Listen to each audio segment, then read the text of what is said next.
정말 중국이 21세기에 미국을 넘어설 수 있을까? 일단 저는 그게 불가능하다고 생각합니다. 단순히 경제적인 이유 때문이 아니에요. 저는 오히려 경제적인 부분보다 의심 많은 도마.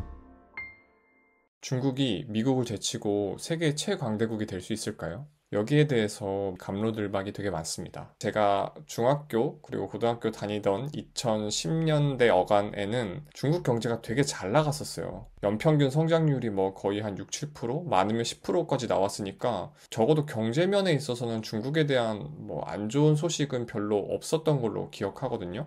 근데 어라 싶었던 포인트가 언제부터였냐면 2013년도 초였죠. 시진핑 정권이 들어서면서부터였거든요. 시진핑 때 나온 게 중국몽이죠. 1대1로 정책 들어보셨죠? 중국과 유라시아 대륙을 이어서 아프리카까지 진출하는 예전에 그 몽골 제국과 거의 흡사한 중국이 이제 유라시아 대륙을 지배하는 그런 느낌의 엄청난 프로젝트였죠. 그래서 막 은행도 설립하고 엄청 다양하게 많이 했죠, 시진핑 때. 공산당 지도부도 이제 공식적으로 우리가 미국을 넘어서겠다라고 이야기를 하고 있습니다. 그 중국이 1949년에 창건이 됐는데 창건 100주년째인 2049년에 미국을 추월하겠다는 목표를 분명하게 시진핑이 제시했습니다. 그럼 이제 우리가 여기서 따져봐야 될 거는 오케이, 그거는 중국의 희망사항이고 정말 중국이 21세기에 미국을 넘어설 수 있을까? 그게 핵심인 거잖아요. 일단 저는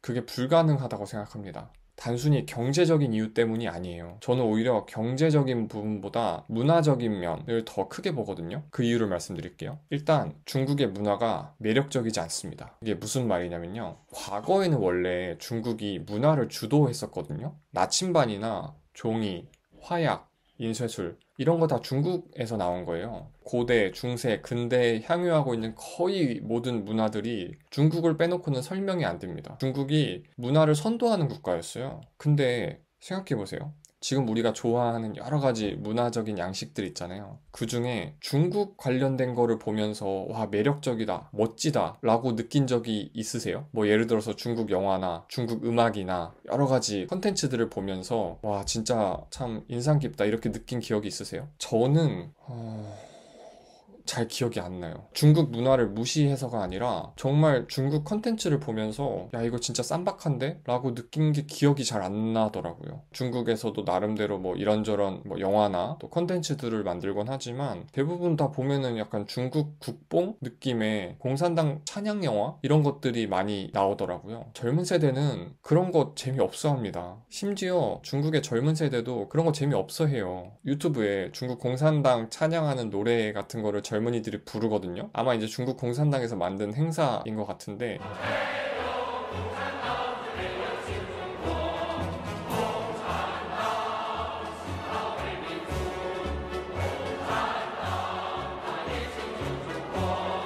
그거 보면은 멋있다는 생각이 드는 게 아니라 약간 무섭고 기괴해요. 약간 북한 생각도 나고 중국과 그래도 문화적으로 밀접한 한국 젊은이인 제가 봤을 때도 그 정도인데 중국과 별 관련이 없는 서양의 그리고 세계의 많은 젊은이들이 그런 영상을 보면 어떤 마음이 들겠어요. 쉽게 얘기해서 젊은 사람들은 중국을 멋있다고 느끼지 않습니다. 그리고 그걸 잘 보여주는 일화가 뭐냐면 중국에서 중국 관료들한테 애플이 미국 기업이다 보니까 아이폰을 쓰지 말라 이런 식으로 금지령을 내렸거든요.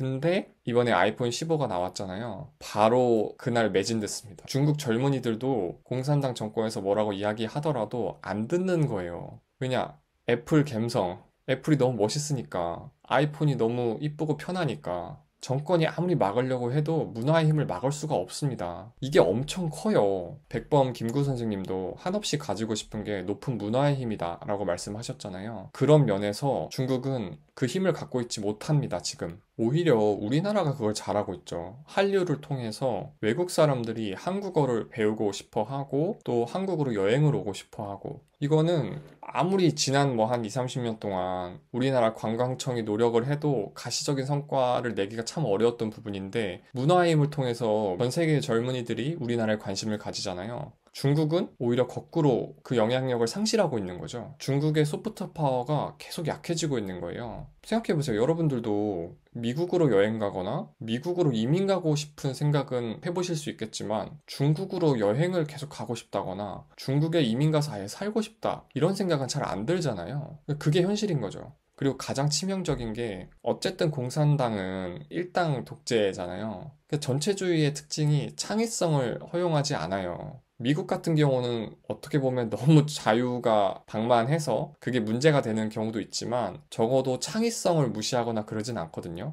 근데 중국 같은 경우는 여러 검열 때문에 창의성보다는 획일성이 중요시 될 수밖에 없어요. 그러면 여러 다양한 문화적인 컨텐츠들이 나오기가 굉장히 힘듭니다. 그리고 두 번째로 과거에 중국이 조공 문화로 굉장히 유명했잖아요. 그러다 보니까 지금도 패권을 추구하는 과정에서 약간 주변국들을 무슨 조공을 바치는 대상으로 여기는 경향이 되게 강한 것 같아요. 근데 이게 단순히 어떤 선언적인 의미가 아니라 영토에 대한 야욕을 드러내니까 그게 더 문제가 된 것 같아요. 인도와의 국경 분쟁도 굉장히 심각한 수준으로 몇 번 터졌었고, 베트남이나 필리핀과의 국경 분쟁도 상당한 편이거든요. 그리고 요새 조금 이슈가 되는 거는 대만을 침공하냐 마냐, 그리고 침공한다면 언제 하느냐, 이런 거 가지고 계속 기사의 메인 타이틀을 장식하고 있죠.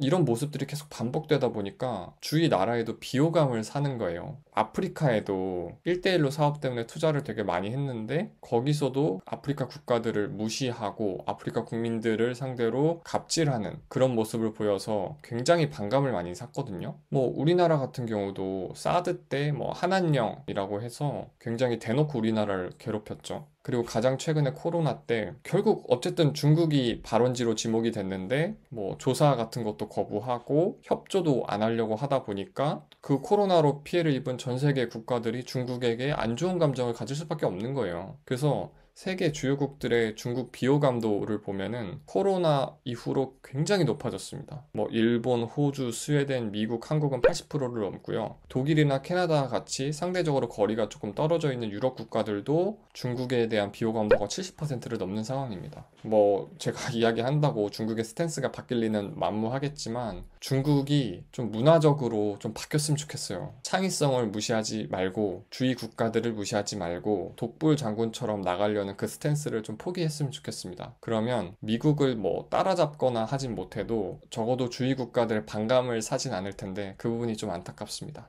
감사합니다. 의심 많은 꼬마